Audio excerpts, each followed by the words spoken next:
You're watching Phonics for Kids. What sound are we learning today? That letter is called T and it makes the sound T. Say it with me. T.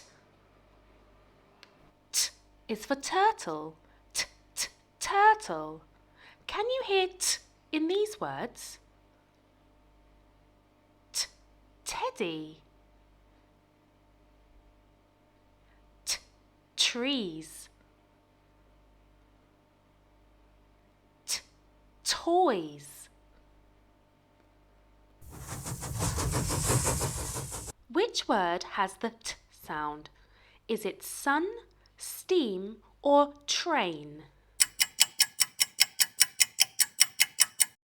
That's right, it's train. T, t, train.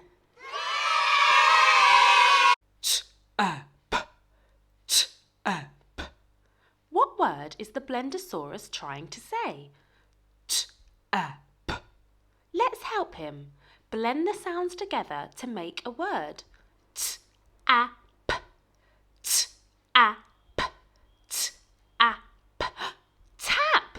That's right. He's trying to say tap. You were terrific.